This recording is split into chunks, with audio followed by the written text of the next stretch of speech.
Hello everyone, O'Riordan here from Main Event Mike, here once again to discuss this world that is professional wrestling, sports entertainment. In this video, I'll just be discussing the things that have transpired over this week in regards to, let's say, WWE, AEW, New Japan, even Dark Side of the Ring, give a quick viewpoint or quick thoughts on the 3 episodes that dropped in regards to Jeff Jarrett and the battle for TNA. It was a 3-part series. Might as well start with it now.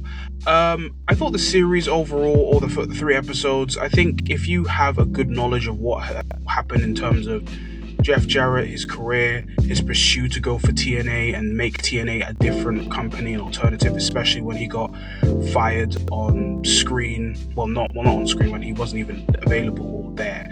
When he left WWE for WCW, WCW was then owned by Vince McMahon, and Jeff Jarrett, in a way to get back at Jeff Jarrett, because Jeff Jarrett asked for more money to be more compensated on his way out when he dropped the IC title to China. Vince McMahon publicly fired him on TV, but apparently it's been told that he knew it was going to happen. He knew this was going to be done, but yeah. There's a lot of discussions in the 3 episodes. You see a lot of different perspectives. If it's Jim Cornette, Vince Russo, them going back and forth, and even Vince Russo saying what he has to say as well. Scott Steiner, Awesome Kong, D'Lo, Scott D'Amore, a lot of people who were definitely involved in the creation of TNA and just involved in TNA as well. A lot of times going back to even the times of TNA in terms of its beginnings, and then of course the era when Dixie Carter came involved, and she got completely buried in episode 2 and episode 3 for reasons which I can see, especially, let's say, for example, the knockouts not being paid as much, especially at a time when the knockouts were actually appreciated.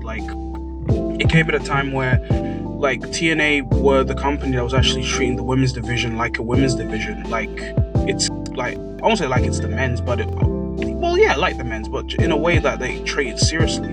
Like what we're getting with WWE currently right now. If it was the likes of Awesome Kong, who was on this, was on the episodes, or Gail Kim as well, and that rivalry too. But I thought it was an interesting watch. I think it could be an interesting watch for anyone who wants to know more in regards to the story, even though I feel like it is more of Jeff Jarrett telling the point of view. They did reach out to Dixie Carter to say her point of view, but she declined. I think they asked for Kurt Angle to be involved, and he declined too. We also had Eric Bischoff in the episodes giving his point of view when it came to the appointment of Hulk Hogan in 2010, which ended up not being a great thing for TNA. And it was kind of like Eric Bischoff was just there for Hulk Hogan. And even hearing them discuss the infamous Victory Road situation, which involved Jeff Hardy in the main event with Sting, and how he clearly was intoxicated, them allowing him to go into that ring intoxicated. And it almost felt like Eric Bischoff didn't really take much accountability from himself in regards to why he was let in. D'Lo was like, it was on us. Eric Bischoff was like, it's on Jeff Jarrett though. But yeah, in this you get a lot of differences. Let's say how how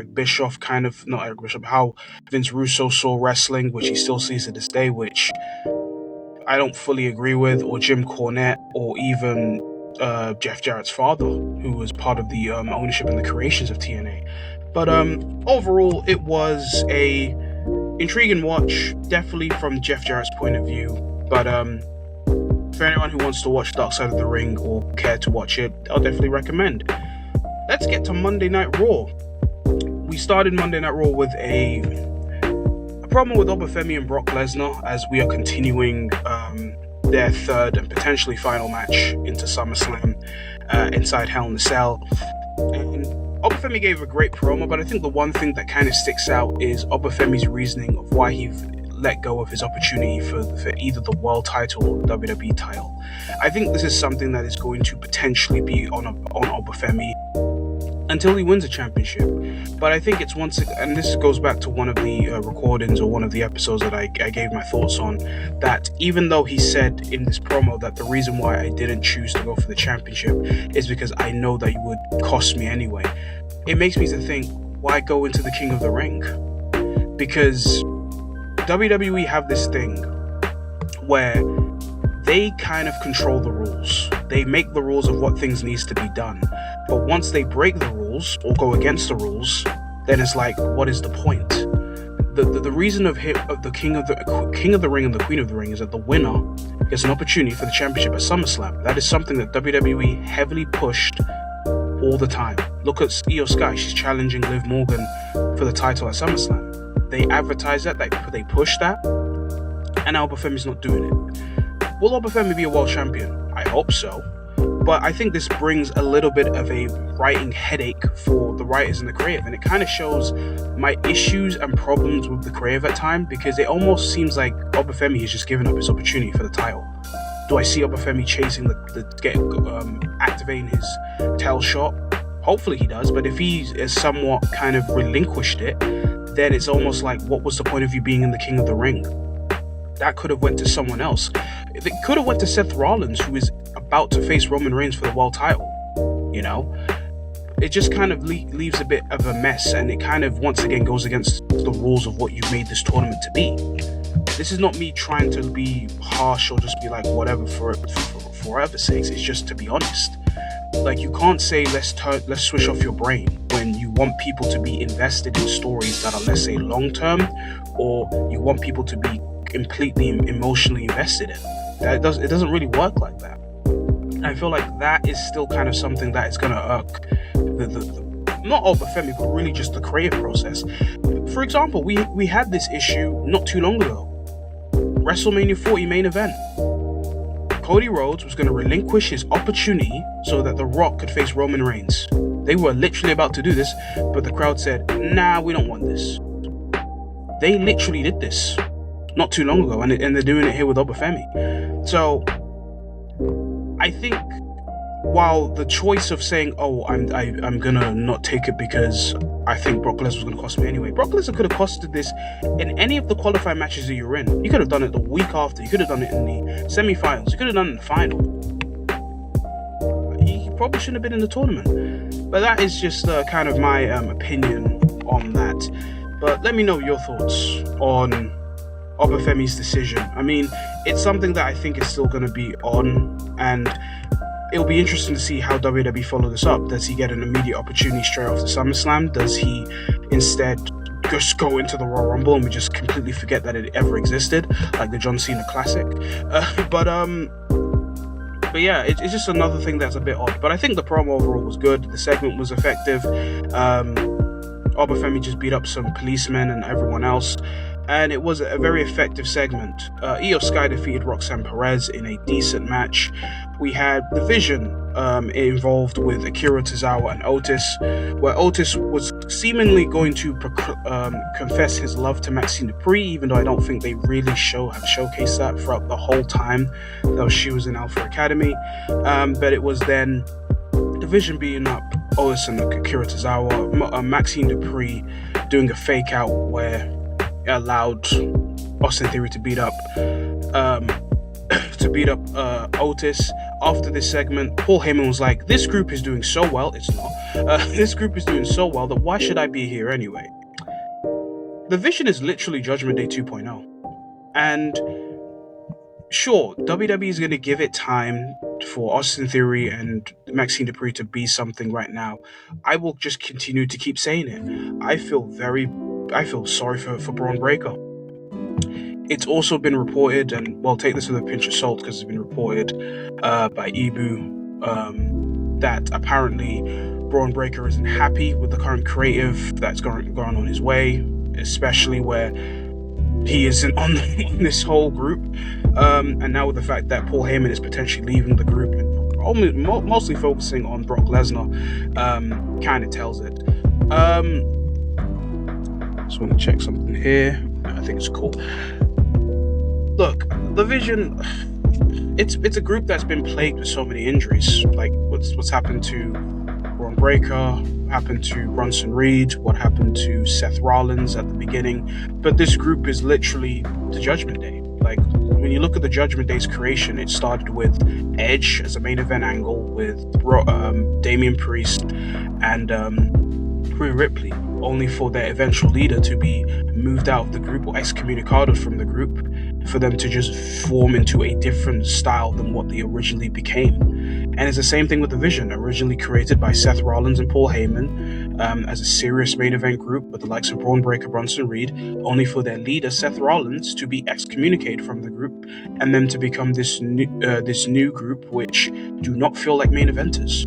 Just going to be honest. Austin Theory, I know they've tried multiple times with Austin Theory, he just doesn't feel like a main eventer.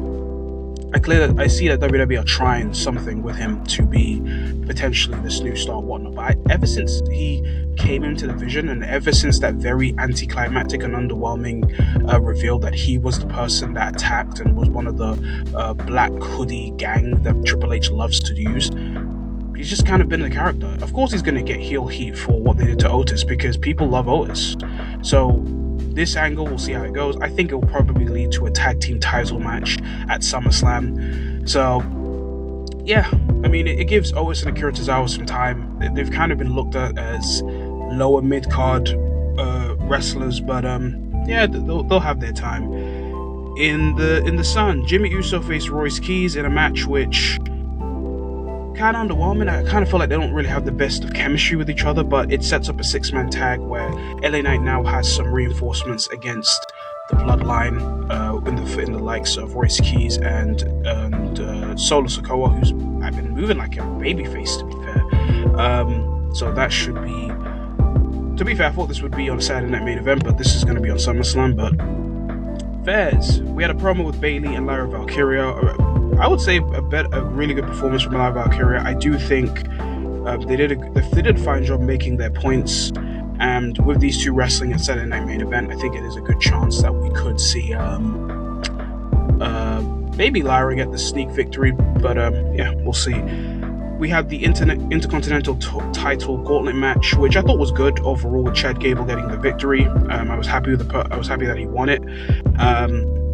Really looking forward to his match with Penta. He even alluded to the fact that when he faced him the first time during Penta's debut, he was a different Chad Gable, but now it's going to be a different Gable who is on his redemption and looking to become the Intercontinental Champion. My God, Gable's theme still sucks, but it is what it is. Saw something from Jim Johnston this week where he commented in regards to WWE and even AEW theme songs, saying that the theme songs just aren't as great as they used to. And coming from someone like Jim Johnston, who has created a lot of great theme songs back in the 90s to early 2000s, even a bit of the late 2010s before he moved on and left WWE or was let go. I get his point. I feel like it's more to do with WWE's theme songs, and it became more evident even in the Royal Rumbles, especially for the Women's Rumble, where a lot of these theme songs felt a little bit generic unless some were kind of recognizable. I think it's not much with AEW. I feel like I recognize a lot of AEW's themes, and a lot of their themes are good for themselves. But I can kind of see where he's going with that point, just to kind of address that. Then we had the contract signing between Roman Reigns and Seth Rollins. This was really good. Definitely better than last week. Better than what Seth Rollins was trying to do last week. Roman Reigns even alluded to the boring segment that Seth Rollins tried to do.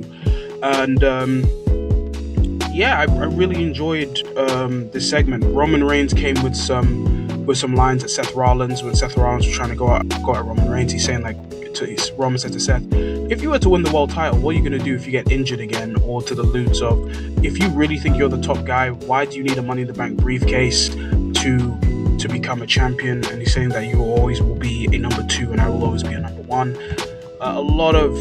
It was a very, and Seth came with some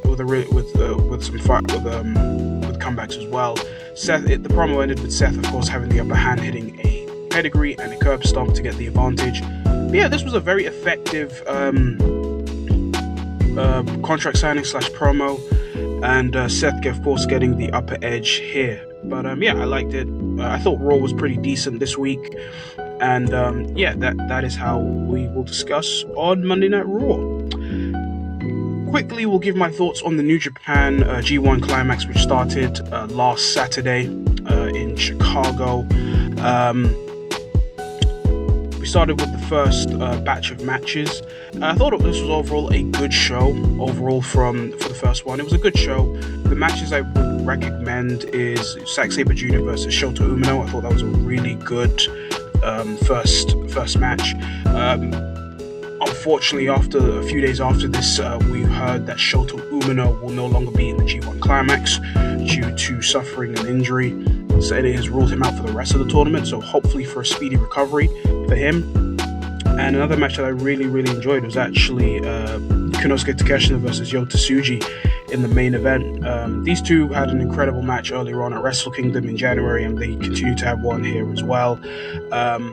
But yeah, I really enjoyed the G1 Climax. I know that the second day will start on Saturday, so really looking forward to see how this goes. I think with the G1 Climax, you're going to get some really good matches, and it's a tournament that is always intriguing to watch in terms of seeing who could end up becoming the G1 Climax winner, who could be going into Wrestle Kingdom, or who would be getting the next opportunity at the IWGP Championship, especially with the opponents that you have. If it's Callum Newman looking to chase the title that he lost in Dominion against Yota Tsuji, Konosuke Takeshita, who was the previous winner last year, looking to go back-to-back with the G1 Climax, or even other characters that New Japan are trying to maybe potentially build up, like a Jake Lee, even though I think the Joker gimmick is not there yet, but yeah, overall, it was a good night of wrestling from New Japan.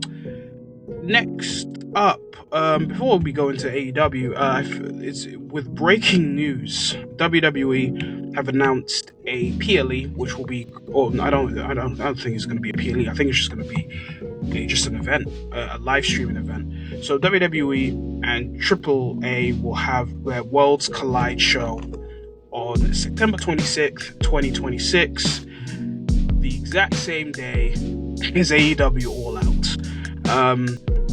So this will be a show where we'll have Monday Night Raw and SmackDown. This will be taking place in the Allstate Arena. I believe All Out will be taking place in the Now Arena as well. So there'll be a WWE and AEW show in the exact same area on the exact same day at the exact same time. Wow, WWE love this. Like, I've already given my thoughts multiple times. I think I've given my thoughts in videos like this. I've given my thoughts on videos and other channels about this as well. It does, like, the whole counter programming, does it really benefit WWE? I don't think it really does, but like, as much as people may say like, oh, this helps WWE because and this one is an intriguing one, the fact that they're doing it in the same area, like Chicago.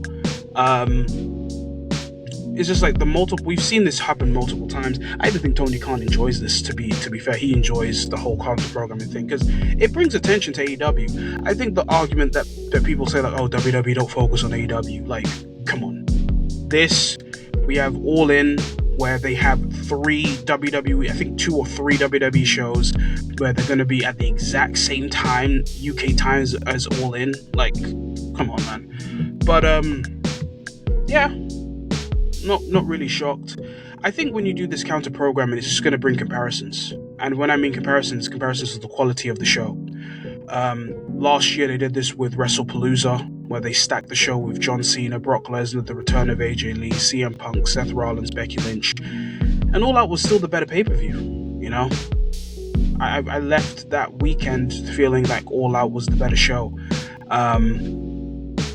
Interesting that they didn't keep the WrestlePalooza name, so that kind of showed you how effective that PLE was. But we'll see how the show ends up. I think this is straight after Triple Mania as well, because I think Triple Mania is sometime early in September. Yeah, Triple Mania 34. Triple Mania 34 is happening on the 11th and the 13th of September. So this is straight after, so literally a few weeks after. But yeah, just it feels like it's going to be a show mixed with wrestlers from Raw, SmackDown, and AAA. But yeah, kind of program gotta go, kind of program. But yeah, moving on. Let's talk about AEW and this Redemption pay-per-view that is shaping up right now.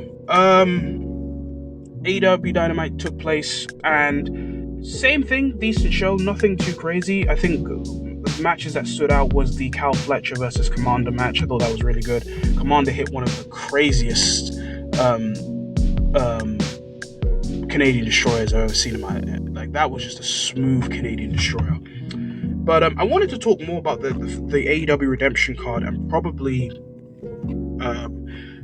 So as of right now, what's going on here? So far, this is the card for AEW Redemption. It is Tekla versus Willow Nightingale for the AEW Women's World Title. Mark Davis will be defending his AEW National Championship against Andrade El Idolo after Andrade won his match against Jack Doyle. The Painmaker gimmick will be coming back for Chris Jericho against Tommaso Ciampa. Cal Fletcher will be defending his International Championship against Bandito in a match that I'm really looking forward to.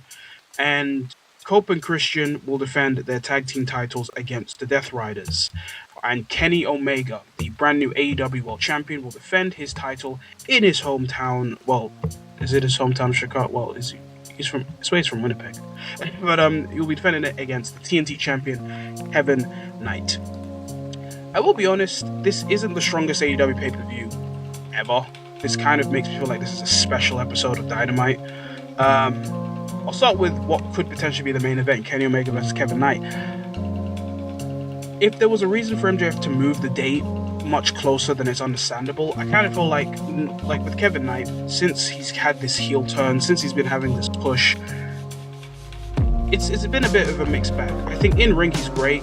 On the mic he's not bad. There's been some fumbles he's done like he did last week, and there's some moments where he's just kind of been off. I do feel like him being added to the Death Riders was just like, you're a heel, let's just add you to this big group, when he could have just been by himself, or you could have aligned him with Swerve Strickland. This is just a match where I'm just like, yeah, Kenny Omega's winning. I don't believe that Kevin Knight is going to win the AEW World title on that night. I have no belief. It's similar to when CM Punk defended the World Heavyweight title against Finn Balor at Elimination Chamber. Not one person believed Finn Balor was going to win that belt. It's the same thing here with Kenny Omega and Kevin Knight. It would have been intriguing if it was a different opponent, let's say if it was a Darby Allin or a Kazuchika Okada, because it would have fit with the purpose of redemption. Darby Allin's redemption to potentially be a world champion in a match that he's never been in before. I don't think he's ever wrestled Kenny Omega before, ever. Or Okada, who has a victory over Kenny Omega, going back to last year's All In. That could have been also another thing. I understand that AEW are clearly pushing Kevin Knight right now. I feel like the heel turn for Kevin Knight has been slightly underwhelming compared to what they showcased at the end of Double or Nothing. But I feel like the end goal is him versus Kevin Knight versus Darby Allin, where I think Darby Allin's fighting for the TNT Championship next week, which is interesting. But I think that's the end goal. Kevin Knight versus Darby Allin All In, while Kenny Omega Will Ospreay is looking to be the main event. In regards to what MJF's doing, we'll have to see, because he was not on this episode of AEW Dynamite. It has also been reported that he will still be involved in the plans of All In. It's just that who will it be against? Will it be against Hangman, who made his return at Collision, or will it be Andrade? So that's just another thing as well. But yeah, the rest of the card, the AEW National Championship has been a title that AEW have tried to make it feel serious, but it just doesn't feel like it. I think AEW has a title problem where they have just too many belts. But Andrade if Andrade's happy with this, I mean, Andrade's momentum so far in AEW has been good. He has a catchphrase. He's a clearly great wrestler, and he's kind of found something that's been able to connect with the fans just about. But it is interesting, and he went from chasing the AEW World title to seemingly going to take Mark Davis's national championship. So that's how it is. Chris Jericho Ciampa, I'm not the biggest fan of this feud, even though I thought that their match at Beach Break last week was really good. But I just feel like this is just going to be a bit of the same. I'm not crazy about Tommaso Ciampa with a drill in his hand. Like, if you're going to commit to the thing, you have to do it, and you have to do it in a way where the fans are going to feel satisfied. So when you bring things like drills and all these other things, you're going to meet an expectation. But it's interesting that it's only a singles match, but that's fine. Cal Fletcher versus Bandito is going to be an amazing match. Like, that is going to be amazing. That's just going to be amazing. I can't wait for that. There'll probably be more matches added to the show because Tony Khan is a war criminal to time length. But yeah, the card so far looks fine. It's there's nothing that's screaming. It could still be a good to great show, but it just kind of seems a bit calm. Like, I get the reason for making a pay-per-view here because previous builds to All In London, they would almost have like a 2-month build to the pay-per-view, where they'll have, of course, special events like Summer Blockbuster, Beach Break. I think they're going to have Grand Slam Mexico coming up soon as well. So having this pay-per-view here is understandable to kind of bring the breakup between shows.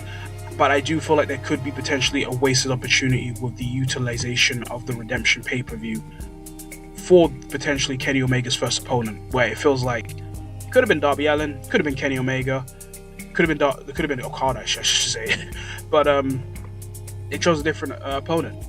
But yeah, I just wanted to kind of share my thoughts on the card so far. I think it will be a good show overall, but yeah, that's just how I'm feeling. But I believe that should be it in regards to what I wanted to discuss regarding this week in terms of this world that is professional wrestling. We have Saturday Night Main Event. What was the card? Let me see if I can quickly get this card up. It's not the strongest Saturday Night Main Event, if I'm going to be honest. We have, I think Roman Reigns is talking to Jalen Brunson. I am not a basketball fan, so it's one of those things where it's going to be he's with a celebrity, which this version of WWE is very heavy on. But yeah. So what's on the show? Yeah, Danhausen versus JD McDonough, no disqualification match. Cool. Paige and Brie Bella, who are still the tag champions. Wow. I think maybe this is where Fatal Influence win the tag belts, potentially. And then we got Bayley versus Lara Valkyria, and then we have CM Punk and Cody Rhodes versus Gunther and Sami Zayn. And I think that, and then the next is going to be a Sunday Night Main Event, September 6th. So, but yeah, that should be a show. And but yeah, those have been my thoughts on what has been going on in WWE, AEW. But let me know your thoughts in the comments below. Let your feelings be shared. How do you feel about Oba Femi's decision to potentially let go of his opportunity for any of the WWE or the world title, and probably have to restart from scratch again if that is potentially the case? How do you feel the Vision is as a group? Do you care for the Vision? Are you excited for this new version the Vision has gone? Do you feel like Bron Breakker is currently wasted, as it almost feels like he's the fourth option in this group? How do you feel for SummerSlam, especially with how it's stacking up with Roman Reigns, Seth Rollins, and Cody Rhodes versus CM Punk, and Oba Femi versus Brock Lesnar? And for anyone who saw Dark Side of the Ring, the first 3 episodes, how did you feel about that? For anyone who saw the G1 Climax matches, what was your favorite match for the G1 Climax? And how are you feeling ahead of AEW Redemption, which will be taking place next Saturday as well? And do you feel like this is a second up? This on paper, does this look like a good card, or does this feel like a super episode of AEW Dynamite slash Collision? But let your thoughts and your comments and whatnot be shared in the comments below. Please like, comment, subscribe. All of that helps within the channel. And yeah, I've been Ariadne from Main Event Mike. Hope you have a blessed day. Hope you have a blessed weekend. And we'll catch you on later.